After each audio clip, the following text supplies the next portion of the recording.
Tata മോട്ടോഴ്സിന് petrol engine ഉണ്ടാക്കാൻ അറിയില്ല എന്ന് പറഞ്ഞ ആളുകൾക്ക് കൊടുത്ത ഒരു മറുപടി.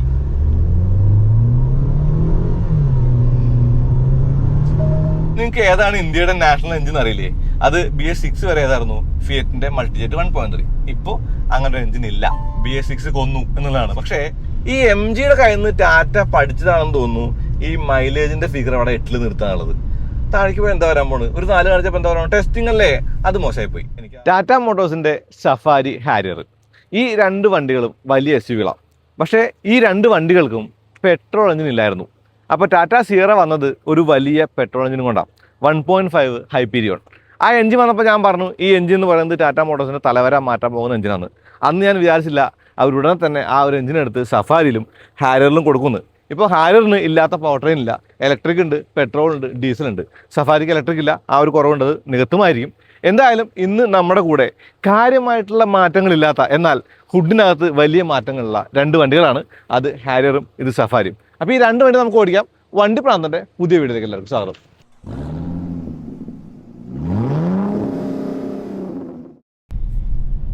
ടാറ്റ ഹാരിയർ ടർബോ പെട്രോൾ ഓടിക്കാണ്. Turbo charged gasoline direct injection. ഈ വണ്ടി ഈ എഞ്ചിനുമായിട്ട് വരുമ്പോൾ നമ്മുടെ ആദ്യ ചോദ്യം എന്ന് പറയുന്നത്, ഓക്കെ സിയറയിൽ ഞാൻ 1.5 കണ്ടു, നമ്മൾ കണ്ടു. ഹാരിയർ 2 ലിറ്റർ ആണ് ഡീസൽ. ആ 2 ലിറ്റർ ഡീസൽ എഞ്ചിനുള്ള വണ്ടിക്ക് ഈ 1.5 മതിയോ? ഈ മാമത്തായിട്ടുള്ള വണ്ടിയെ നീക്കാനായിട്ട് ആ എഞ്ചിനെ കൊണ്ട് പറ്റുമോ എന്നുള്ളൊരു സംശയം നിങ്ങൾക്കില്ലേ? എനിക്കും ഉണ്ടായിരുന്നു. ആദ്യമേ പറയട്ടെ, ഐ ആം ഇംപ്രസ്ഡ്. കാരണം ഇതിന് വെയിറ്റ് റിഡക്ഷൻ നടന്നിട്ടുണ്ട്, കനം കുറച്ചിട്ടുണ്ട്. അവർ പ്രസന്റേഷനൊന്നും പറയുന്നില്ല, പക്ഷെ നമുക്ക് കിട്ടിയ ഡോക്യുമെന്റിൽ അതുണ്ട്. ഇതിന്റെ സ്റ്റിയറിംഗ് വളരെയധികം ലൈറ്റ് ആയിട്ട് തോന്നി. അതായത് പാർക്കിംഗ് സ്പീഡിൽ ഈ ലൈറ്റ് സ്റ്റിയറിംഗ് എന്ന് പറയുന്നത് ഭയങ്കര ഗുണമാണ്. പക്ഷേ നമ്മൾ സ്പീഡിൽ ഓടിക്കുമ്പോൾ ഒത്തിരി വെയിറ്റ് വെച്ചിരുന്നെങ്കിൽ എന്നുള്ള ഫീൽ സ്റ്റിയറിംഗിനുണ്ട്. അത് എനിക്ക് സിയറയ്ക്ക് തോന്നിയില്ല, പക്ഷേ അതെനിക്ക് ഹാരിയറിന് തോന്നി. പിന്നെ ഇവിടെ 2 ബട്ടൺസ് ഉണ്ട്. ഈ 2 ബട്ടൺസ് ഈ പാമ്പൽ ഞെങ്ങും എന്നുള്ളത് ഞാൻ എന്നും പരാതി പറയുന്നതാണ്. അതൊരു ഇത്തിരി കൂടി സിവിയർ ആയിട്ടൊരു കാര്യമായിട്ട് നമുക്ക് ഈ ഒരു ഹാരിയർ കാണാം. കാരണം ഹാരിയറിൽ ആ ബട്ടണിൽ കൈ കൊണ്ടാൽ അവിടെ ക്രൂയിസ് കൺട്രോൾ റെഡി ആവും. അങ്ങനെ റെഡി ആയി കഴിഞ്ഞാൽ പാഡ് ഷിഫ്റ്റർ വർക്ക് ചെയ്യില്ല. അതായത് പാഡ് ഷിഫ്റ്ററിനൊരു ഇഫ് കണ്ടീഷൻ ഉണ്ട് ആ സംഗതിയായിട്ട്. അത് ഓൺ അല്ലെങ്കിൽ മാത്രമേ പാഡ് ഷിഫ്റ്റർ വർക്ക് ചെയ്യാൻ പാടുള്ളൂ എന്നുള്ളതാണ്. പിന്നെ പാഡ് ഷിഫ്റ്ററിന്റെ ഒരു സ്വഭാവം വെച്ചിട്ട് മിക്കവാറും പറഞ്ഞാൽ കേൾക്കാൻ ചാൻസ് ഇല്ല. അത് ഓണാണെങ്കിൽ പറഞ്ഞാൽ കേൾക്കരുതെന്ന് പറഞ്ഞു വെച്ചാൽ പിന്നെ തീരെ കേൾക്കില്ല. ഓക്കെ. പിന്നെ അകത്തൊരു ക്യാമറ ഡിസ്പ്ലേ കൊടുത്തിട്ടുണ്ട് കണ്ണാടിയുടെ അവിടെ. അതായത് നമ്മളിത് ഹാരിയർ റിവ്യൂവിൽ കണ്ട സംഗതിയാണ്. അത് പക്ഷേ ഒരു ചെറിയൊരു പ്രശ്നമായിട്ട് തോന്നുന്നത്, objects in the mirror R closer than the appear എന്ന് പറയില്ലേ, ഈ വണ്ടിക്ക് objects in the mirror are more closer than the appear എന്നുള്ളതാണ്. അടുത്താണെന്ന് തോന്നുന്നത്. അഡ്ജസ്റ്റ് പറ്റുമായിരിക്കും. ഞാൻ എന്തായാലും ഇങ്ങനെ വെച്ചേക്കാണ് തൽക്കാലം. എനിക്ക് കണ്ണാടി ആക്കുമ്പോൾ കണ്ണാടിയാണ് കൂടുതൽ ഇഷ്ടം തോന്നിയത്. അതായത് കുറച്ചുകൂടി ഡിസ്പ്ലേ കൂടുതലായിട്ട് തോന്നി. പിന്നെ നമ്മളൊരു ഓൾഡ് സ്കൂളാണ്, നമുക്ക് കണ്ണാടി യൂസ് ചെയ്യാൻ ഇഷ്ടം. അപ്പോൾ കണ്ണാടികളെ കുറിച്ച് പറയുമ്പോൾ മനുഷ്യന്റെ ചങ്ങാതിയാണ് കണ്ണാടി എന്ന് പറയില്ലേ, മുഖത്തിന്റെ കണ്ണാടിയാണ് ചങ്ങാതി, മുഖത്തിന്റെ ചങ്ങാതിയാണ് കണ്ണാടി, അങ്ങനെ പറയാം. അങ്ങനെ പറയുമ്പോൾ കണ്ണാടികൾക്ക് വേറൊരു ഫംഗ്ഷൻ കൂടിയുണ്ട്. യൂറോപ്യൻ കാറുകളെ പോലെ ഈ വണ്ടിയുടെ കണ്ണാടി ഒന്ന് ടിൽറ്റ് ചെയ്യും നമ്മൾ റിവേഴ്സ് ഇടുമ്പോൾ. അത് ഒന്നല്ല 2ഉം ടിൽറ്റ് ചെയ്യും. പക്ഷേ അത് മെമ്മറി സീറ്റുമായിട്ട് നമ്മൾ കണക്ട് ചെയ്ത് വെക്കണം. മെമ്മറി സീറ്റുമായിട്ട് കണക്ട് ചെയ്ത് വെച്ചില്ലെങ്കിൽ തിരിച്ചാവില്ല, അത് അങ്ങനെ നിൽക്കുന്നുള്ളൂ. അപ്പോൾ ആ കണ്ണാടിയുടെ ഫംഗ്ഷനായിട്ട് പറയാം. പിന്നെ ഉള്ളത് ക്യാമറ വാഷാണ്. മുന്നിലെയും പിന്നിലെയും ക്യാമറകൾ വാഷ് ചെയ്യാനുള്ള ഫംഗ്ഷൻ കൊടുത്തിട്ടുണ്ട്. അങ്ങനെ വാഷ് ചെയ്യുമ്പോൾ നമുക്ക് ഒന്നുകൂടി ഇത്തിരി കൂടി വിസിബിലിറ്റി ക്യാമറ കിട്ടുന്നുള്ള കൺസെപ്റ്റാണ്. സ്റ്റിൽ ആ വാഷർ എന്ന് പറയുന്നത് ഒരു സുന വന്നിട്ട് വാഷ് ചെയ്യുന്നതാണ്. അത് ഡ്യൂറബിൾ ആണോ എന്നത് കണ്ടറിയേണ്ട കാര്യമാണ്. 18 ഇഞ്ചാണ് വീല്, 235 60 618 ഹാരിയറിൽ. ഈ വീലിന്റെ ഒരു കാര്യം വെച്ച് നോക്കുമ്പോൾ റൈഡ് ക്വാളിറ്റി കാര്യം കൂടി പറയണം. റൈഡ് ക്വാളിറ്റി മികച്ചതായിട്ട് തോന്നി. അതായത് ഡീസൽ ഹാരിയറിന് ഒരു ഇത്തിരി സ്റ്റിഫ്നെസ് ഉണ്ടായിരുന്നു. അതായത് ഒരു ഇത്തിരി കൂടി ഒരു സ്റ്റിഫർ സൈഡ് ആയിരുന്നു എന്ന് പറയാം. ഹാൻഡിങ്ങിനൊക്കെ വേണ്ടിയിട്ട് ഇത് കുറച്ചും കൂടി സോഫ്റ്റ് ആയിട്ട് തോന്നി ആ ഹാരിയറുമായിട്ട് കമ്പയർ ചെയ്യുമ്പോൾ. എന്ന് വെച്ചാൽ നമുക്ക് സുഖകരമായിട്ട് മോശം റോഡുകളിൽ ഓടിച്ചുകൊണ്ട് നടക്കാൻ പറ്റുന്നുണ്ട് എന്നുള്ളത് ലളിതമായിട്ട് പറയാം. അതാണ് റൈഡ് ക്വാളിറ്റി മികച്ച കാര്യമായിട്ട് ഹാരിയറിന്റെ കാണാം. അപ്പോൾ ലൈറ്റ് സ്റ്റിയറിംഗ്, നല്ല റൈഡ് ക്വാളിറ്റി, വെയിറ്റ് റിഡക്ഷൻ, അങ്ങനെയുള്ള കാര്യങ്ങളൊക്കെ കൂടിയിട്ട് ഇത് പെപ്പിയാണെന്ന് വെച്ചാൽ ഈ എഞ്ചിൻ എന്ന് പറയുന്നത് നല്ല റെസ്പോൺസീവ് ആണ്. ഇപ്പോൾ സിയറയിൽ 160 PS ആണെങ്കിൽ ഇത് 170 ആണ്. സിയറയിൽ 255 ആണെങ്കിൽ ഇത് 280 ആണ്. അതും കുറഞ്ഞ RPM ആയിട്ടുള്ള 1750 RPM മുതൽ. ഇത് മില്ലർ സൈക്കിളിലുള്ള എഞ്ചിനാണ്. എന്ന് വെച്ചാൽ കംപ്രഷൻ നടക്കുമ്പോൾ വാൽവ് കുറച്ചും കൂടി ഓപ്പൺ ചെയ്താൽ കംപ്രഷൻ ശേഷം ഒന്നുകൂടി കൂടുന്ന പറയുന്നത്. അത് എഫിഷ്യൻസിക്കും പവറിനും ഒരു ഇത്തിരി സഹായകമാകുമെന്ന് ടാറ്റ മോട്ടോഴ്സ് പറയുന്നു. ഓക്കെ, ഓടിക്കുമ്പോൾ തോന്നുന്നുണ്ട്. എനിക്ക് സിയറയെ കണ്ട അതേ പെപ്പിനെസ് എനിക്ക് ഈ വണ്ടിക്കും തോന്നി. അതായത് 0 to 100 ടൈമിങ് ഞാൻ ടെസ്റ്റ് ചെയ്യുന്നില്ല, പക്ഷേ ഒരു നല്ല എഞ്ചിനാണ് എന്നുള്ളതാണ് ഇതിനെ കുറിച്ച് പറയാനുള്ളത്. നല്ല ഒരു എഞ്ചിനായിട്ട് തോന്നി. NVH ലെവൽ വെൽ സോർട്ടഡ് ആണ്. ഇപ്പോൾ ഡീസൽ ഓടിച്ചിട്ട് ഈ വണ്ടിക്കകത്ത് കയറുമ്പോൾ ഡീസലിന് ട്രാക്ടറിന്റെ സൗണ്ട് ഫീൽ ചെയ്യും. പക്ഷേ പെട്രോളിന് ആ പ്രശ്നമില്ല. പെട്രോൾ ഓടിക്കുമ്പോൾ നമുക്ക് നല്ല ഒരു സൈലന്റ് ആയിട്ടിരുന്ന് ഓടിക്കുന്ന ഒരു ഫീലാണ് കിട്ടുക. അതായത് നോയ്സ്, വൈബ്രേഷൻസ്, ഹാർഷ്നെസ് ചെക്ക് എന്ന് പറയാം. എനിക്ക് തോന്നുന്നു ഹുണ്ടായി, കിയ എന്നുള്ള വണ്ടികളിൽ അത്രയ്ക്ക് റിഫൈൻമെന്റ് ഒന്നും പറയില്ല. എന്നാലും NVH ലെവൽ നല്ലതാണ് ഫോർ എ ടാറ്റ, മികച്ചതാണ് ഫോർ എ ടാറ്റ എന്നുള്ളതാണ്. അപ്പോൾ ഗിയർ ബോക്സിനെ കുറിച്ച് പറയണം. സീറയ്ക്ക് വിഭിന്നമായിട്ട് ഇവർ ടർബോയുടെ കൂടെ മാനുവലും കൊടുത്തിട്ടുണ്ട്, ഓട്ടോമാറ്റിക് ഉണ്ട്. ഏതാണ് ഓട്ടോമാറ്റിക്? നിങ്ങൾക്ക് ഏതാണ് ഇന്ത്യയുടെ നാഷണൽ എഞ്ചിൻ അറിയില്ലേ? അത് BS6 വരെ ഏതായിരുന്നു? ഫിയറ്റിന്റെ മൾട്ടിജെറ്റ് 1.3. ഇപ്പോൾ അങ്ങനെ ഒരു എഞ്ചിൻ ഇല്ല. BS6 കൊന്നു എന്നുള്ളതാണ്. പക്ഷേ ഒരു ഗിയർ ബോക്സിന് ആ സ്ഥാനം കിട്ടാൻ പോവാണ്. 22ഓളം വണ്ടികളിൽ ഇന്ത്യയിലുള്ള ഒരു ഗിയർ ബോക്സ് ആണ് ഏഷ്യന്റെ 6 സ്പീഡ് എന്ന് പറയുന്നത്.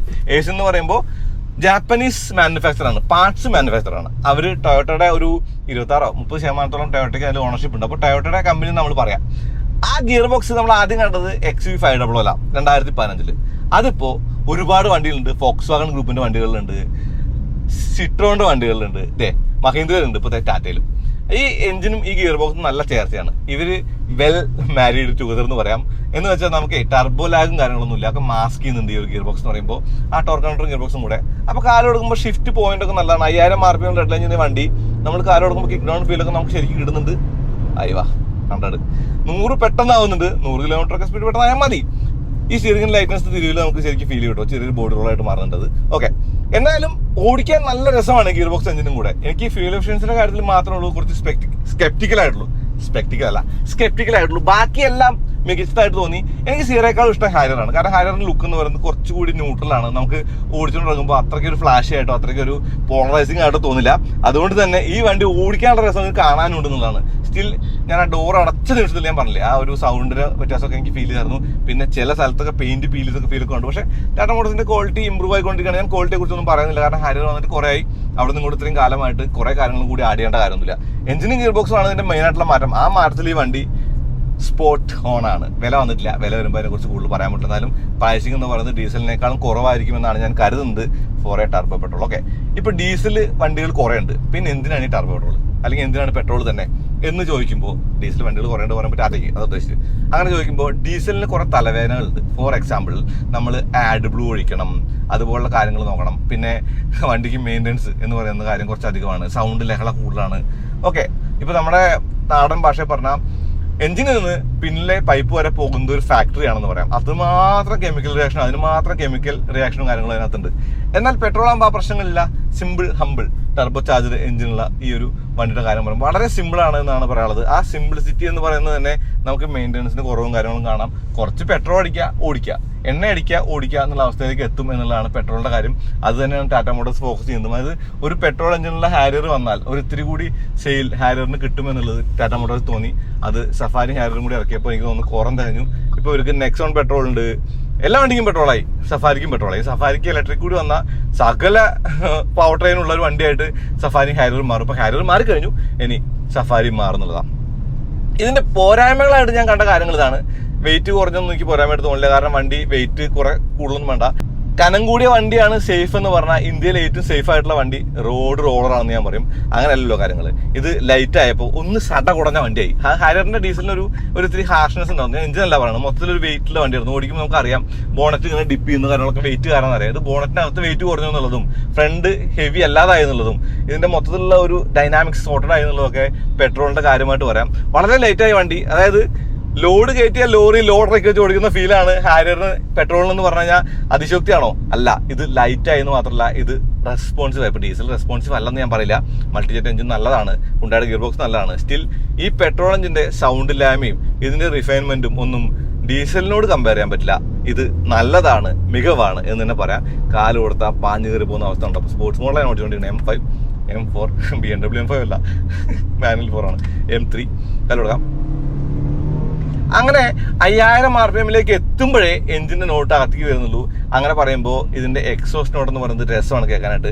നൈസ് ആയിട്ടുള്ള ഒരു എക്സോസ്റ്റ് നോട്ടാണ് ഫോർ എ ടർബോ പെട്രോൾ. അത് സീറോ കേട്ട അതേ സൗണ്ട് തന്നെയാണെന്ന് ഞാൻ പറയാം, അല്ലെങ്കിൽ അങ്ങനെ പറയാൻ പറ്റുള്ളൂ. സൈലൻസർ പുറത്തേക്ക് കാണുന്നില്ല. ഈ വീൽ എന്ന് പറയുമ്പോഴേ സഫാരിക്ക് അത് 19 ഇഞ്ചും ഈ ഹാരിയറിന് അത് 18 ഇഞ്ചുമാണ്. ഈ കളർ എന്ന് പറയുമ്പോൾ ബർഗണ്ടി കളർ ഞാൻ പറയാം. പക്ഷെ ബർഗണ്ടി നല്ല ഒരു ടെക്നിക്കൽ ടേം ഉണ്ട്, ഞാൻ താഴെ എഴുതി കാണിക്കാം. എന്തായാലും ഈ എഞ്ചിൻ എന്ന് പറയുന്നത് ടാറ്റയുടെ ഒരു പുതിയ തലമുറ എഞ്ചിനാണ്. ടാറ്റയുടെ ഒരു തലവര മാറ്റാൻ പോകുന്ന എഞ്ചിനാണ് ഞാൻ പറഞ്ഞില്ലേ. അതിൽ ഞാൻ ഉറച്ചു നിൽക്കുകയാണ്. അത് ഹാരിയറിലും സഫാരിലും കൂടി വന്നപ്പോൾ കോറം തികഞ്ഞപ്പോൾ കുറേ അധികം വണ്ടികളിൽ എഞ്ചിനായി എന്നുള്ളത് ഗുണമായിട്ട് കാണാം. ഓക്കെ, ഇപ്പം നിങ്ങൾക്ക് ടർബോ പെട്രോൾ വേണമെങ്കിൽ ഒരുപാട് ഓപ്ഷൻസ് ഇപ്പം തന്നെ ഉണ്ട്. ഇപ്പോൾ സെൽറ്റോസ് ഉണ്ട്, അതുപോലെ ക്രെറ്റ ഉണ്ട്, അതുപോലെ മഹീന്ദ്രയുടെ മോഡലുകളുണ്ട്. ഇപ്പോൾ 200 BHP ഉള്ള XV700 പേര് മാറ്റി 7X നോക്കാൻ പോകുന്നുണ്ട്. ലോകത്തിലെ ഏറ്റവും വൃത്തികെട്ട ഒരു തീരുമാനമാണ് അത്. ഓക്കെ, എന്തായാലും പിന്നെ പതാ Tata Safari, Tata Harrier. 7 seater വേണമെങ്കിൽ സഫാരി വാങ്ങിക്കോ, 5 സീറ്റർ മതി ഹാരിയർ മതി. എൻ്റെ ചോയ്സ് ഹാരിയറാണ്. എനിക്ക് ഹാരിയർ ഓടിക്കാൻ ഇഷ്ടമാണ്. ഹാരിയറിൻ്റെ ഒരു ലുക്ക് എനിക്ക് ഇഷ്ടമാണ്. ഹാരിയർ മൊത്തത്തിൽ ഒരു ഫീൽ ഗുഡ് കാറാണ്. ഞാൻ എപ്പോഴും ഫീൽ ഗുഡ് എന്ന് പറയുന്നത് പലരും എന്നോട് പറയാറുണ്ട്. എന്നാലും ഇതൊരു ഫീൽ ഗുഡ് കാറാണ് എന്നുള്ളതാണ്. ഇതിൻ്റെ ബ്രേക്സും എനിക്ക് ഇഷ്ടപ്പെട്ടു. ഇപ്പോൾ ഇതിന് അഡാസ് ഫീച്ചർ ഒന്നുകൂടി വന്നിട്ടുണ്ട്. നമ്മൾ സിയറെ കണ്ട ഇപ്പോൾ സിഗ്നൽ അവിടെ കാണാൻ സിഗ്നൽ റീഡ് ചെയ്യുന്നു, 50 കിലോമീറ്ററാണ് മോനെ എന്ന് പറയും. അപ്പോൾ നമ്മളോട് ഓക്കെ പ്രസ് ചെയ്യുകയാണെങ്കിൽ അത് ആ സ്പീഡിലേക്ക് പോകും. അതൊരു നല്ല ഫീച്ചറാണെന്ന് ഞാൻ സിയറെ പറഞ്ഞു. അതുവഴി അങ്ങനെ തന്നെയാണ്. പിന്നെ ഇതിനകത്ത് ഇരിക്കുമ്പോഴേ സീറ്റിങ്ങും അല്ലെങ്കിൽ കാര്യങ്ങളും ഇപ്പോൾ സീറ്റിൻ്റെ കളർ വൈറ്റ് ആയപ്പോൾ ഈ കളറൊക്കെ മാറിയപ്പോഴേ ഇന്ത്യയുടെ കളറൊക്കെ മാറിയപ്പോൾ ഒത്തിരി എയറി ഫീലിംഗ് ഉണ്ട്. സൗണ്ട് പ്രൂഫ് കാര്യങ്ങളൊക്കെ ഓൾറെഡി ഉള്ളതാണ്, അതൊന്നും മാറ്റങ്ങളില്ല. ഒരു ഇത്തിരി കൂടി എയറി ഫീലായി, ഒരു ഇത്തിരി കൂടി വലിയ ഒരു വണ്ടിക്കകത്തിരിക്കുന്ന ഫീൽ നമുക്ക് സിയറയിൽ ഈ ഹാരിയറിൽ കയറിയപ്പോൾ ഉണ്ട്. നിങ്ങൾക്ക് ഹാരിയർ ആണോ സിയറ ആണോ ഇഷ്ടമെന്ന് പറയും. അപ്പാർട്ട് ഫ്രം ദ പേര് വെച്ചിട്ട് സിയറാണ് ഇഷ്ടം എന്ന് പറയാതെ കേട്ടോ, പേരിൽ എന്തിരിക്കുന്നു അല്ലേ. ഓക്കെ, അപ്പോൾ ഈ വണ്ടി എന്ന് പറയുന്നത് ഒരു ഫാമിലി കാറായിട്ട് വാങ്ങാൻ ഉതകുന്ന ഒരു കാറാണ്. ഒരിത്തിരി ബൾക്കിയാണ് സൈസ് എന്നുള്ളത് നെഗറ്റീവാണ്, പക്ഷേ ബാക്കിയെല്ലാം പോസിറ്റീവാണ്. ഈ ഗിയർ ബോക്സ് കൊള്ളാം, ഈ എഞ്ചിൻ്റെ കാലിബ്രേഷൻ കൊള്ളാം, പവർ പ്രോമിസിംഗ് ആണ്, ടോർക്ക് പ്രോമിസിംഗ് ആണ്, റിഫൈൻമെൻറ്റ് കൊള്ളാം, ബ്രേക്സ് നല്ലതാണ്. അപ്പോൾ ഒരു ടാറ്റ മോട്ടോഴ്സിൻ്റെ കാറ്, ഒരു പെട്രോൾ കാറ്, ഇപ്പോൾ ടാറ്റ മോട്ടോഴ്സിന് പെട്രോൾ എഞ്ചിൻ ഉണ്ടാക്കാൻ അറിയില്ല എന്ന് പറഞ്ഞ ആളുകൾക്ക് കൊടുത്ത ഒരു മറുപടി ഈ ഹൈപ്പീരിയോൺ 1.5 ആണെന്ന് ലളിതമായിട്ട് പറയാം. ഇപ്പോൾ മക്ഫേഴ്സൺ സെറ്റാണ് ഫ്രണ്ടിൽ, പിന്നിൽ ഇൻഡിപെൻഡന്റ് അല്ല EV പോലെ. എന്നാലും ദിസ് കാർ റൈഡ്സ് വെൽ. അതായത് ഈ കാർ നന്നായി റൈഡ് ചെയ്യുന്നുണ്ട്, നന്നായിട്ട് ഓടിക്കാൻ പറ്റുന്നുണ്ട്, സുഖമുണ്ട് എന്നുള്ളതാണ്. ഓക്കെ, അപ്പോൾ ഇത്രയൊക്കെ തന്നെ വണ്ടിയെ കുറിച്ച് പറയാനുള്ളൂ. ഇത് ഇഷ്ടപ്പെട്ട ഫീച്ചർ എന്താ വെച്ചാൽ അങ്ങനെ പറയാൻ മാത്രമുള്ള ഫീച്ചേഴ്സ് ഇല്ലെങ്കിലും ഈ സാംസങ്ങിന്റെ OLED സ്ക്രീൻ വന്നപ്പോൾ ലാഗ് അല്ലെങ്കിൽ ഹാങ് ആവലൊക്കെ കുറഞ്ഞു എന്ന് ഞാൻ പ്രതീക്ഷിക്കുകയാണ്. ആ പ്രതീക്ഷ എനിക്ക് മാത്രമല്ല ടാറ്റ വാങ്ങാൻ പോകുന്ന എല്ലാവർക്കും ഉണ്ടായിരിക്കും. അതൊരു പ്രതീക്ഷയായിട്ട് അവിടെ നിൽക്കുകയാണ്. ബാക്കിയൊന്നും പറയാനില്ല. പാഡ് ഷിഫ്റ്റർ ഉണ്ട്, ഗിയർ ബോക്സ് അത്യാവശ്യം റെസ്പോൺസീവ് ആണ്. ഓക്കെ, ഈ MGയുടെ കയ്യിൽ നിന്ന് ടാറ്റ പഠിച്ചതാണെന്ന് തോന്നുന്നു ഈ മൈലേജിന്റെ ഫിഗർ അവിടെ 8 നിർത്താനുള്ളത്. താഴേക്ക് പോയി എന്താ വരാൻ പോണ്, ഒരു 4 കാണിച്ചപ്പോൾ എന്താ പറയുക, ടെസ്റ്റിംഗ് അല്ലേ, അത് മോശമായിപ്പോയി. എനിക്ക് ആ ഒരു മൈലേജ് ശരിക്കും അറിയണമെന്നുണ്ടായിരുന്നു. എന്തെങ്കിലും പറ്റുകയാണെങ്കിൽ ഒരു മൈലേജ് ടെസ്റ്റ് വണ്ടിയായിട്ട് ചെയ്യാം. ഇവർ വണ്ടി കൊണ്ടുത്തരാണെങ്കിലോ അല്ലെങ്കിൽ നമ്മൾ വണ്ടി ഓടിക്കലോ ലോങ്ങ് കൊടുത്ത് പോകുകയാണെങ്കിലൊക്കെ ചെയ്യാം, പെട്രോൾ അടിച്ച് നോക്കാം. എൻ്റെ ഒരു എക്സ്പെക്ടേഷൻ എന്ന് പറയുന്നത് ഒരു സിംഗിൾ ഡിജിറ്റ് ഒക്കെ മതി നമ്മൾ എന്തൂസിയാസ്റ്റിക്കായിട്ട് ഓടിച്ചു കഴിഞ്ഞാൽ. അതല്ല, മര്യാദയ്ക്ക് ഓടിക്കാൻ ടർബോയെ വലിയ കാര്യമായിട്ട് പണി എടുപ്പിച്ചില്ലെങ്കിൽ ഒരു 15-16 കിട്ടും. അപ്പോൾ മില്ലർ സൈക്കിളും ഈ വേരിയബിൾ ജോമെട്രി ഇലക്ട്രിക് ആക്ച്വേറ്റർ ടർബോയൊക്കെ വെച്ചിട്ട് ഇവർ ഉദ്ദേശിക്കുന്നത് കുറച്ചധികം മൈലേജും കുറച്ചധികം പവറൊക്കെ തന്നെയാണ്. ഓക്കെ, എക്സ്പെക്ട് ചെയ്യാം നമുക്ക്. എന്നാലും എൻ്റെ പ്രതീക്ഷ എന്ന് പറയുന്നത് ഒരു 12-13 നമുക്ക് ഈസിലി സ്ക്യൂസ് ചെയ്ത് എടുക്കാമെന്നുള്ളതാണ്. ഫോർ എ പവർഫുൾ കാർ അതൊരു നല്ല മൈലേജ് തന്നെ കേട്ടോ, അതും പറയാലോ. അപ്പോൾ മൈലേജ് ആണോ പവറാണോ നിങ്ങളുടെ ആവശ്യം? ഇതിനകത്ത് ഏതാണ് കൂടുതലുണ്ടെന്ന് ഞാൻ പറഞ്ഞു കഴിഞ്ഞാൽ പവറാന്ന് ഞാൻ പറയും. മൈലേജിന്റെ കാര്യത്തിൽ ഞാൻ അത്ര വലിയ കാര്യമായിട്ടിരിക്കൊന്നും പറയാനില്ല. എന്തായാലും ഇതേ ഒരു കാരണം കൊണ്ടാണ് സിയറയുടെയും ഫ്യൂൽ എഫിഷ്യൻസി ഞാൻ പറയുന്നത് ഈ 8 വെച്ച് ലോക്ക് ചെയ്യാറ്. കുറ്റം പറയേണ്ട വെച്ചിട്ട് പറയുന്നത്. പക്ഷേ ഇവർ 8 വെച്ചിട്ട് ഈ ലോക്ക് ചെയ്ത് ശീലാക്കി കഴിഞ്ഞാൽ ശരിയാവില്ലല്ലോ. അങ്ങനെയല്ലോ എൻ്റെ കാര്യങ്ങൾ. ഓക്കെ, അപ്പോൾ മിററുകളുടെ താളിലും പൊങ്ങലും മെമ്മറി സീറ്റിന്റെ കൂടെ സ്റ്റിയറിംഗ് കൂടി ഇലക്ട്രിക് ആയിരുന്നെങ്കിൽ ഒരു മോഹം എനിക്കുണ്ട്. അപ്പോൾ അത് ഇലക്ട്രിക് ആകുമ്പോഴേ ആ മെമ്മറി സെറ്റ് ചെയ്യുമ്പോൾ സ്റ്റിയറിംഗ് കൂടെ അടുത്ത് വരും. ടിൽറ്റും റീച്ചൊക്കെ ഉള്ള സ്റ്റിയറിംഗ് അത് വന്നിട്ടില്ല. അതെന്തായാലും വേണ്ട, ഇല്ലല്ലോ. പിന്നെ ഇപ്പം എന്താ, അത്രയേ ഉള്ളൂ. ഡോൾബി അറ്റ്മോസിന്റെ സൗണ്ട് നല്ലതാണ്. Tata safari 0 to 100.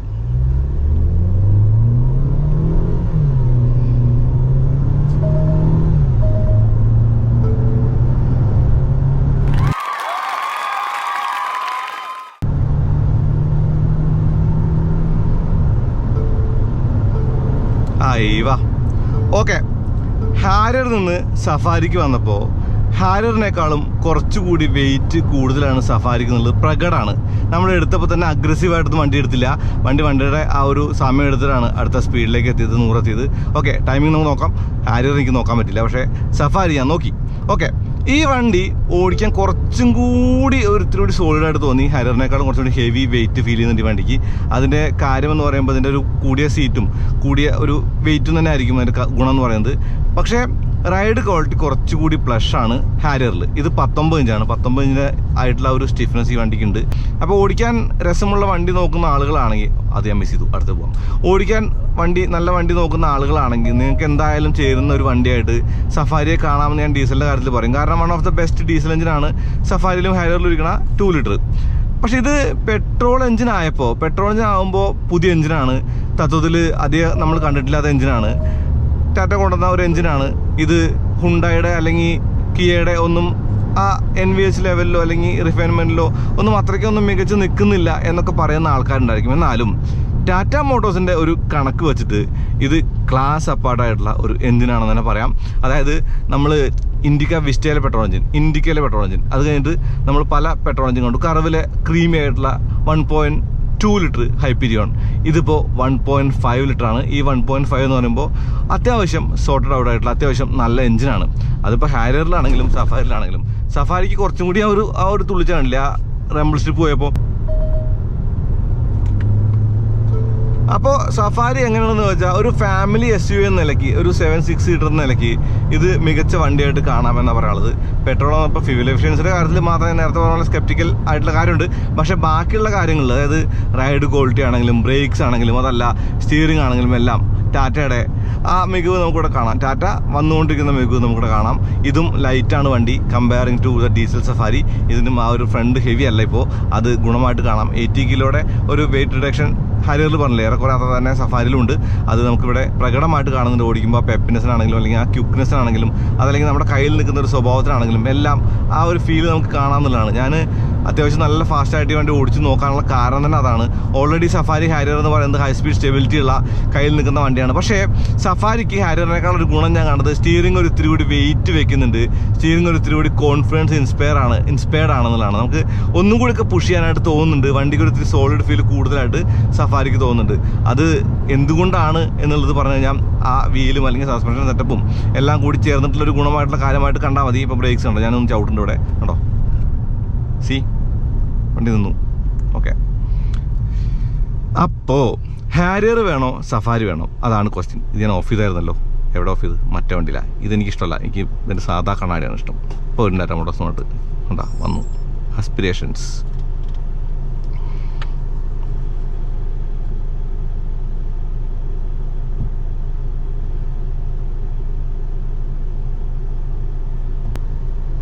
ഈ വണ്ടിക്ക് കാണില്ലേ ഫ്യൂവൽ എഫിഷ്യൻസി 8 കേട്ടാ.